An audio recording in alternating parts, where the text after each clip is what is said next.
Hello friend, हमारी आज की कहानी है दरिंदा पति। नीरव मुश्किल से ही उठ पाई। सर में भयंकर दर्द हो रहा था। किसी तरह रसोई में अपने लिए एक कप चाय बनाने गई। सामने वाले फ्लैट से गाने की आवाज़ें आ रही थी। रेडियो में नीरा का पसंदीदा गाना बज रहा था। जब कोई बात बिगड़ जाए, जब कोई मुश्किल पड़ जाए, तुम देना साथ मेरा। पर आज ये गाना सुनते सुनते उसकी आंखों से झरझर आंसू बह रहे थे।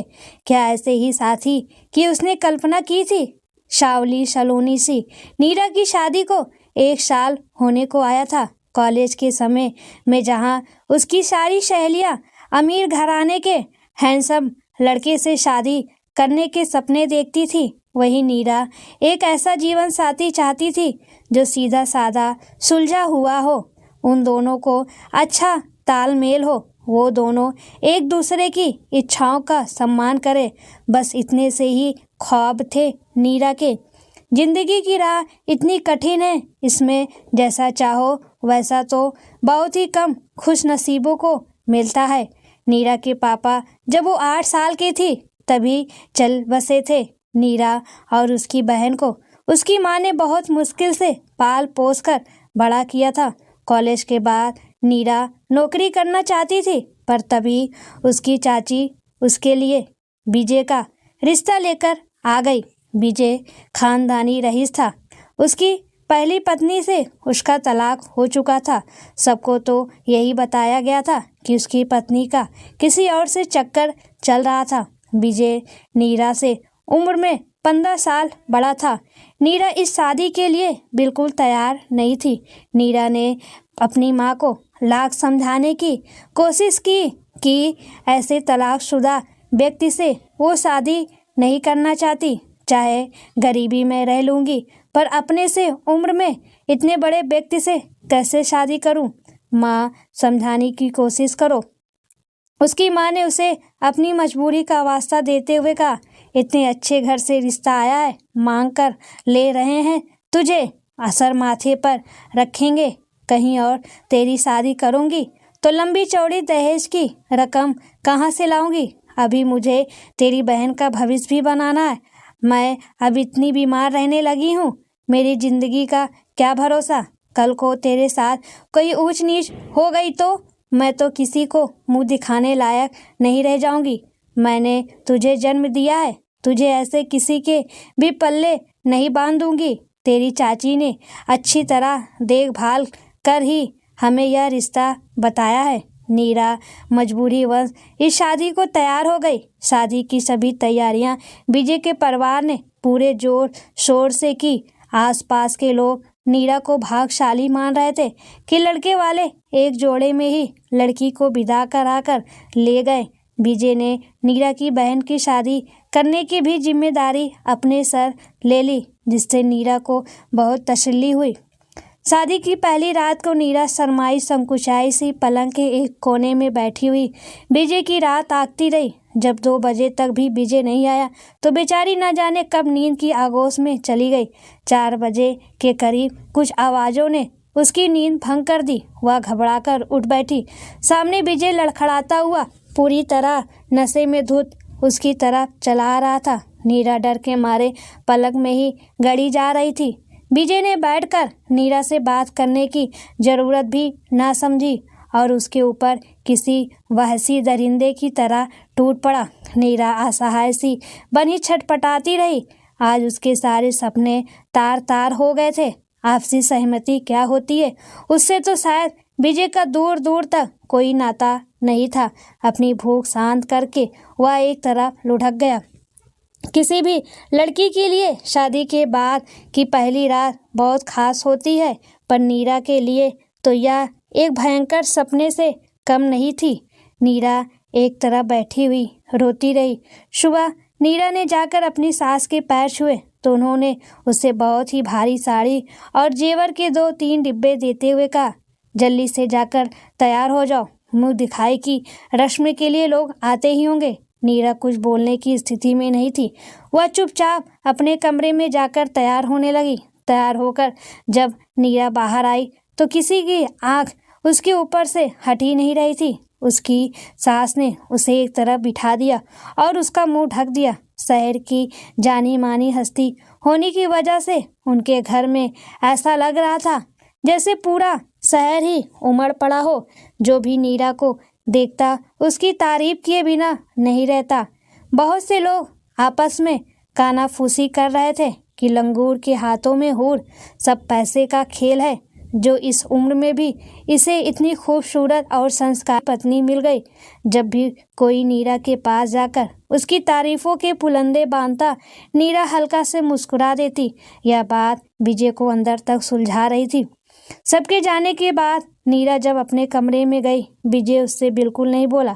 नीरा ही अपनी शादी की शुरुआत अच्छी यादों से करना चाहती थी, इसलिए वो ही विजय के पास गई उससे बात करने। पर विजय ने उसे पीछे धकेलते हुए कहा, तुम चरित्रहीन हो, मुझे तुमसे घृणा हो रही है। नीरा ने प्रश्न भरी निगाहों से उससे पूछना चाहा कि ऐसा क्या कर दिया मैंने जो ऐसा बोल रहे हो। पर विजय ने बिना उसके बोले ही कहा, कैसे सबके साथ घुल मिल रही थी।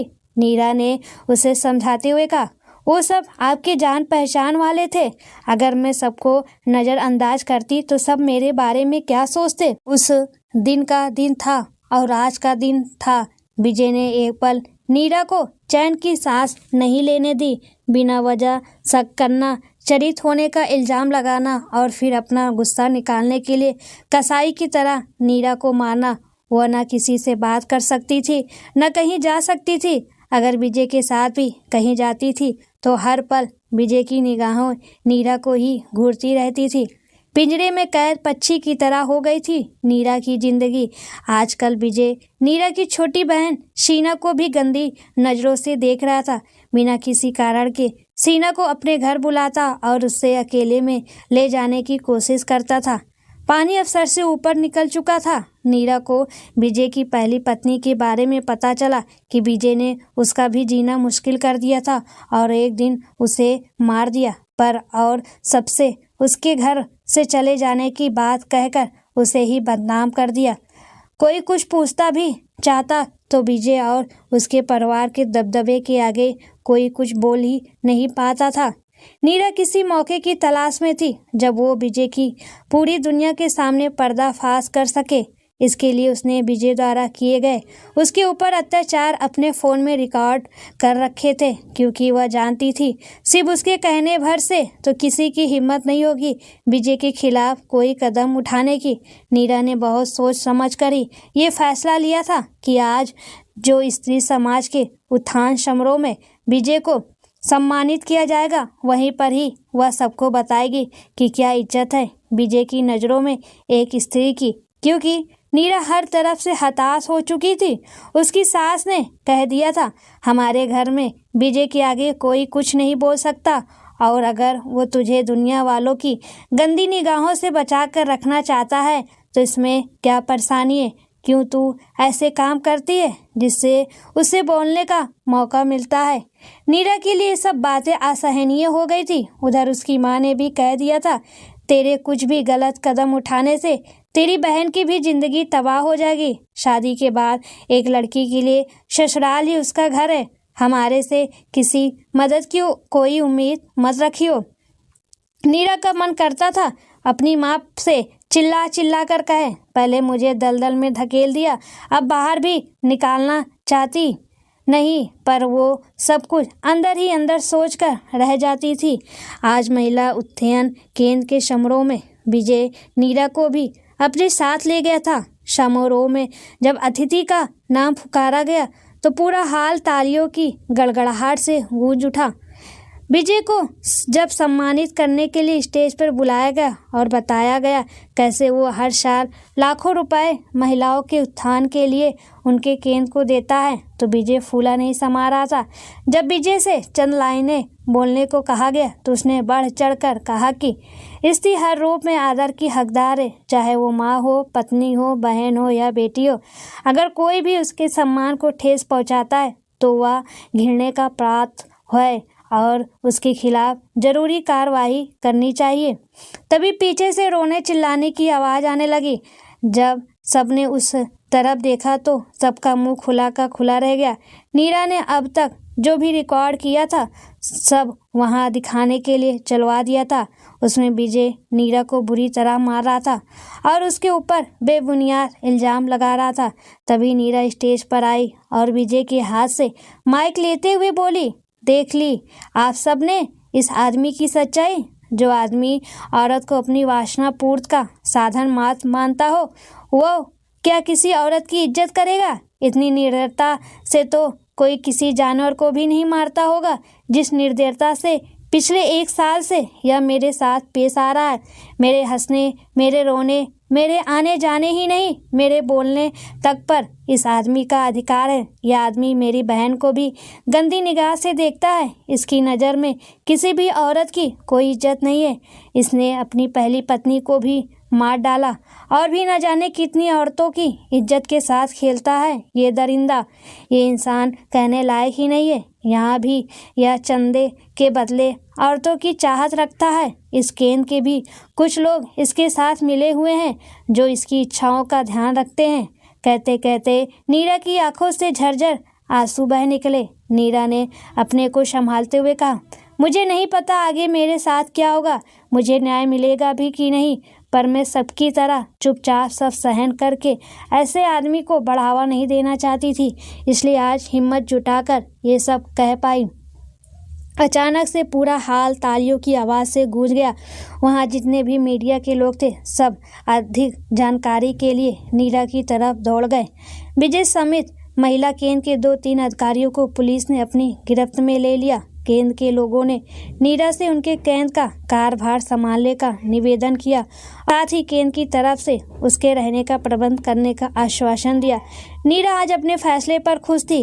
अगर आज वो अपने डर से बाहर नहीं निकलती तो कभी उसकी जीत मुमकिन नहीं हो पाती।